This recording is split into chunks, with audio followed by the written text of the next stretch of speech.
Hello friends, welcome to a new video of tech P S C.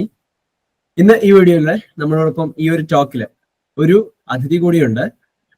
Tech P S സിയുടെ online കോച്ചിങ്ങിലൂടെ water authority grade 3 പരീക്ഷയിൽ ഉയർന്ന rank സ്വന്തമാക്കി ജോലി പ്രവേശിച്ച മിഥുൻ നാഥാണ് ഇന്ന് നമ്മളോടൊപ്പം ഈ ഒരു ടോക്കിലുള്ളത്. സോ ഞാൻ അദ്ദേഹത്തെ വളരെ സന്തോഷത്തോടെ ഈ ഒരു ടോക്കിലേക്ക് സ്വാഗതം ചെയ്യാണ്. Welcome sir. Thank you. ഈ ഒരു വീഡിയോ കണ്ടുകൊണ്ടിരിക്കുന്നവർക്ക് സാറിന് ഒന്ന് ഇൻട്രൊഡ്യൂസ് ചെയ്യാമോ? സാറിന് എന്താണ് സാറിന്റെ സ്ഥലം, സാറിന്റെ ജോലി, അതുപോലെയുള്ള കാര്യങ്ങളെല്ലാം, ക്വാളിഫിക്കേഷൻ എന്തായിരുന്നു തുടങ്ങിയ കാര്യങ്ങളെല്ലാം അറിയാനായിട്ട് ആഗ്രഹമുള്ളവരുണ്ടാവും.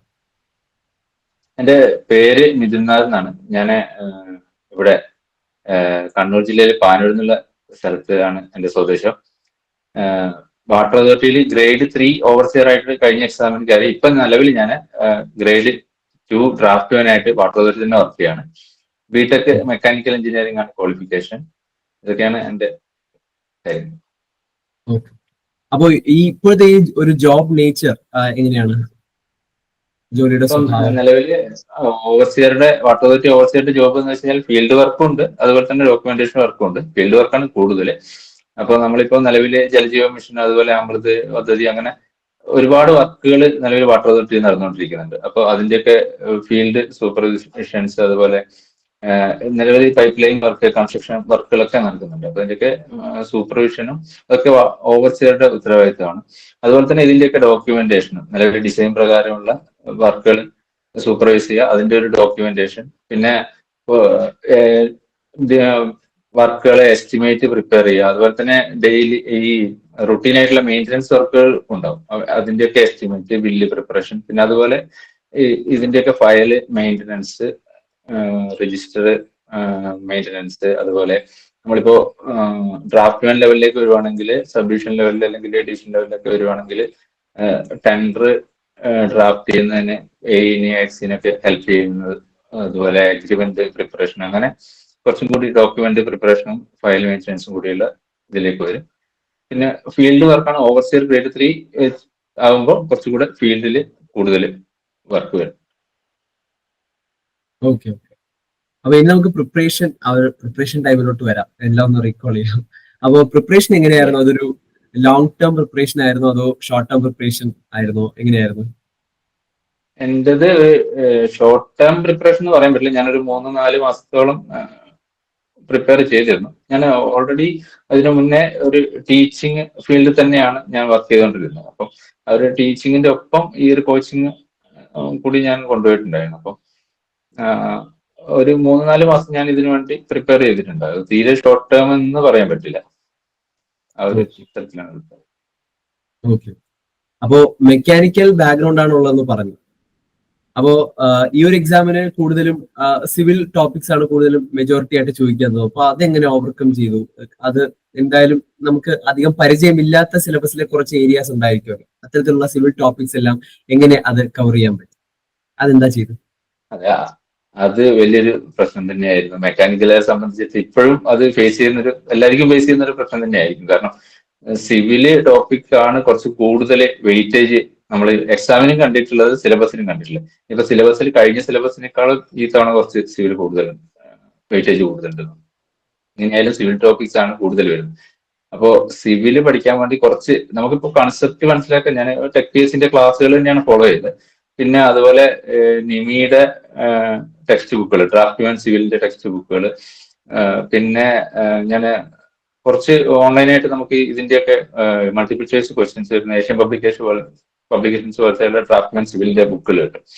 അതൊക്കെ വെച്ച് സിവിൽ കുറച്ച് ഫോക്കസ്ഡ് ആയിട്ട് തന്നെ പഠിച്ചിട്ടുണ്ടായിരുന്നു. കാരണം സിവിൽ നമ്മൾ എൻ്റയർലി അങ്ങനെയല്ല, നമ്മൾ മെക്കാനിക്കൽ കുറച്ച് ഡിഫറെന്റ് ആയിട്ട് വരുന്നതുകൊണ്ട് തന്നെ നമുക്ക് ബുദ്ധിമുട്ടായിരിക്കും. മെക്കാനിക്കലായിരിക്കും പ്രത്യേകിച്ചിട്ടും കൺസെപ്റ്റ് മനസ്സിലാവുമെങ്കിൽ ഒരുപാട് ടേംസുകൾ കാര്യങ്ങളൊക്കെ ഓർത്ത് വെക്കാൻ ഭയങ്കര ബുദ്ധിമുട്ടുണ്ട്. അപ്പൊ സിവിൽ റിപ്പീറ്റഡ് ആയിട്ട് പഠിച്ചിട്ടുണ്ടായിരുന്നു. പിന്നെ നമ്മുടെ ക്ലാസ്സുകൾ കൃത്യമായിട്ട് ഫോളോ ചെയ്തു.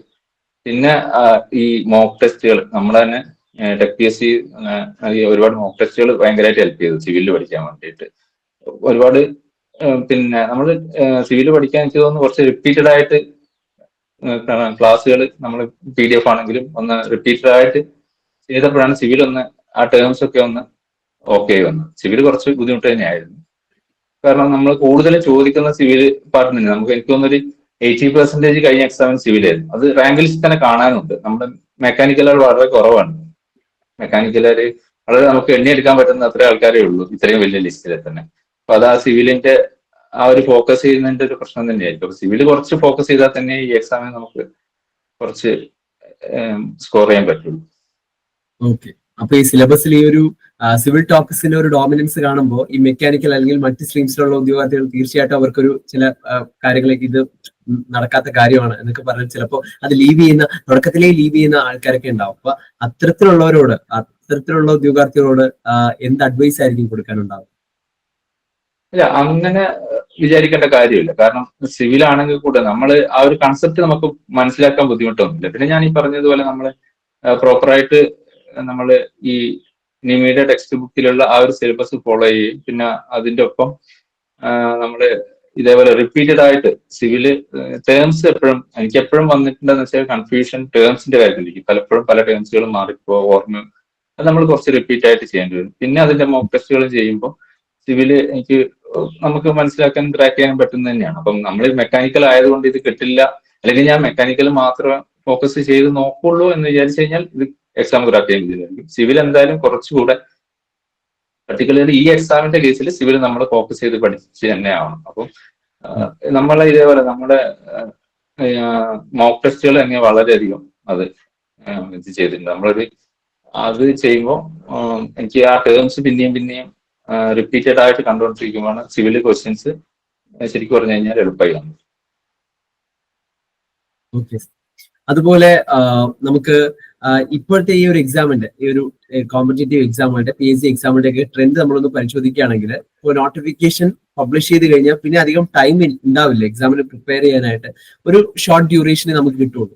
അപ്പോൾ ഈ ഷോർട്ട് ഡ്യൂറേഷനിലായിരിക്കണം നമുക്ക് ആ സിലബസ് മുഴുവനായിട്ടും കവർ ചെയ്യാനായിട്ടുള്ളത്. അപ്പോൾ ഇത്തരത്തില് ഒരു സാഹചര്യം നിലവിൽ നിൽക്കുമ്പോൾ നമുക്ക് എത്രത്തോളം ആയിരിക്കും ഒരു കോച്ചിങ് സെന്ററിന് അല്ലെങ്കിൽ ഒരു കോച്ചിങ് നമ്മൾ എടുക്കുന്നതിന്റെ ഒരു എഫക്റ്റീവ് ആയിട്ടുള്ള കോച്ചിങ് നമ്മൾ എടുക്കുന്നതിന്റെ ഇമ്പോർട്ടൻസ് എത്രത്തോളം ഉണ്ടാവും? അല്ലെങ്കിൽ നോർമൽ സെൽഫ് സ്റ്റഡി ചെയ്യുന്ന ഒരു ഉദ്യോഗാർത്ഥിയെ സംബന്ധിച്ച് കോച്ചിങ് എടുക്കുന്ന ഉദ്യോഗാർത്ഥികൾക്ക് മാത്രം കിട്ടുന്ന ചില ബെനിഫിറ്റ്സ് എന്തൊക്കെയായിരിക്കും? അത് അവിടെ ഒരു റാങ്ക് മേക്കിംഗ് എന്ന് പറയുന്ന ആ ഒരു നിലയിലേക്ക് അവർ എത്രത്തോളം ഹെൽപ്പ് ചെയ്യും? ഷോർട്ട് ടേം ഡ്യൂറേഷന് ഞാൻ പറയാം ഒരു കോച്ചിങ് സെന്ററിന്റെ ഒരു അത്യാവശ്യം ഇപ്പോഴുണ്ട്, നിലവിലുണ്ട്. കാരണം എന്ന് വെച്ചാല് ഇപ്പോഴത്തെ നമുക്ക് തന്നെ അറിയാം കോമ്പറ്റീഷൻ ലെവൽ വളരെയധികം കൂടി. നമ്മള് ഒരു കഴിഞ്ഞ ഞാൻ കയറിയ ലിസ്റ്റിലുള്ള ഒരു ഓവർസിയറിന്റെ കട്ട് ഓഫ് എന്ന് വെച്ചാൽ ഒരു 63 മാർക്ക് മറ്റോ ആയിരുന്നു ഓവർസിയർ ഗ്രേഡ് 3യുടെ, 70 സംതിങ് മാർക്കായിരുന്നു ഗ്രേഡ് 2ല്. അപ്പോ പക്ഷെ അതിന്റെ തൊട്ട് മുന്നിലത്തെ ലിസ്റ്റിൽ ഇതിന്റെ നേരെ പകുതിയായിരുന്നു, 30കളിലും 40കളിലായിരുന്നു കട്ട് ഓഫ്. പക്ഷെ ഇപ്പോ അതിനേക്കാളും കോമ്പറ്റീഷൻ കൂടുന്ന ഒരു സാഹചര്യത്തിൽ നമ്മൾ ഷോർട്ട് ടേം ആകുമ്പോൾ എത്ര ഫോക്കസ് ചെയ്ത് പഠിക്കുന്നത് പോലെ ആയിരിക്കും നമ്മുടെ റിസൾട്ട് വരുന്നത്. അപ്പൊ നമുക്കൊരു കോച്ചിങ് സെന്റർ ഉണ്ടെങ്കിൽ അല്ലെങ്കിൽ നമ്മളൊരു സിലബസ് ഒരു പ്രോപ്പർ ഷെഡ്യൂൾ ഫോളോ ചെയ്ത് അതുപോലെ തന്നെ ആ ഒരു ഷെഡ്യൂള് അവർ തരുന്ന നോട്ടുകൾ എന്ന് വെച്ച് കഴിഞ്ഞാൽ കുറച്ചും കൂടി എക്സാം ഓറിയന്റഡ് അല്ലെങ്കിൽ നിങ്ങൾ പറഞ്ഞതുപോലെ റാങ്ക് മേക്കിംഗ് ക്വസ്റ്റ്യൻസ് ഒക്കെ ഇൻക്ലൂഡഡ് ആയിട്ടുള്ളത്. അത് ചിലപ്പോൾ നമ്മൾ സെൽഫ് സ്റ്റഡി ആകുമ്പോൾ നമ്മൾ ചിലപ്പോൾ ആ ഒരു ഏരിയയിൽ ഫോക്കസ് ചെയ്യണമെന്നില്ല. ഒരു ഷോർട്ട് ഡ്യൂറേഷനിൽ പഠിക്കുവാണെങ്കിൽ എന്ത് തന്നെയായാലും ഒരു കോച്ചിങ് സെന്ററിന്റെ ഒരു ഗൈഡൻസ് വളരെ ഒരു എഫക്റ്റീവ് ആയിട്ടുള്ള ഒരു റിസൾട്ട് കിട്ടാൻ നമ്മളെ സഹായിക്കുന്നതാണ് എനിക്ക് തോന്നുന്നത്. കാരണം പ്രത്യേകിച്ച് ഇപ്പോഴത്തെ ഒരു സാഹചര്യത്തിൽ ഭയങ്കര കോമ്പറ്റീഷൻ നിൽക്കുന്ന ഫീൽഡിൽ ആ ഒരു ഓരോ മാർക്കുകളും ഭയങ്കര ഇമ്പോർട്ടൻ്റ് ആണ്. അപ്പോൾ ആ ഒരു കട്ട് ഓഫ് നമുക്ക് കയറി കിട്ടണമെങ്കിൽ മിക്കവാറും റാങ്ക് മേക്കിംഗ് അല്ലെങ്കിൽ അങ്ങനെ നമ്മൾ വിട്ടുപോകുന്ന കുറെ കാര്യങ്ങളുണ്ടാവും. അതിലൊക്കെ ഫോക്കസ് ചെയ്യാൻ നമുക്ക് പറ്റണമെങ്കിൽ ഈ ഒരു ഇങ്ങനെ എന്തെങ്കിലും ഒരു ഗൈഡൻസിന്റെയും കോച്ചിങ്ങിന്റെ ആവശ്യം എന്തായാലും ഉണ്ടെന്നാണ് ഞാൻ വിചാരിക്കുന്നത്. അതെന്നെ വളരെയധികം എഫക്ട് ചെയ്തിട്ടുണ്ട്, എന്ന് വെച്ചാൽ ഹെൽപ്പ് ചെയ്തിട്ടുണ്ട് ഒരുപാട്. ഇങ്ങനെ ഈ കോച്ചിങ് ചെയ്തിട്ട് പഠിക്കുമ്പോൾ നമ്മൾ വിട്ടുപോകുന്ന കുറെ കാര്യങ്ങളുണ്ടാവും, അല്ലെങ്കിൽ നമ്മൾ ഫോക്കസ് ചെയ്യാത്ത കുറച്ച് കാര്യങ്ങളുണ്ടാവും. അവിടെയായിരിക്കും ചിലപ്പോൾ റാങ്ക് മേക്കിംഗ് ക്വസ്റ്റ്യൻസ് 1-2 ക്വസ്റ്റ്യൻസ് ആയിരിക്കും, പക്ഷെ അതായിരിക്കും ഒരു മാർക്ക് മാറിയാൽ തന്നെ നമ്മുടെ റാങ്കിൽ ഉണ്ടാകുന്ന വ്യത്യാസം ഭയങ്കരമായിരിക്കും. അപ്പൊ അത് ഷോർട്ട് ടേമിൽ എപ്പോഴും ഒരു ഗൈഡൻസിന്റെ ആവശ്യം ഉണ്ടെന്നാണ് ഞാൻ വിചാരിക്കുന്നത്. അപ്പോൾ ഈ ഒരു ഉയർന്ന റാങ്കിൽ എത്താനായിട്ട് ഇപ്പോ നമ്മുടെ ടെക് PSC എന്ന് പറയുന്ന സ്ഥാപനം അതിലെ ഫാക്കൽറ്റീസ് അവർ തരുന്ന ഈ ഒരു കോഴ്സ് പ്രൊവൈഡ് ചെയ്യുന്ന മെന്റർഷിപ്പ് സപ്പോർട്ട് ഗൈഡൻസ് തുടങ്ങിയ കാര്യങ്ങളെല്ലാം ഈ ഒരു വിജയത്തിന് ഈ ഒരു റാങ്ക് മേക്കിങ്ങിനെ എത്രത്തോളം ഇൻഫ്ലുവൻസ് ചെയ്തിട്ടുണ്ട്?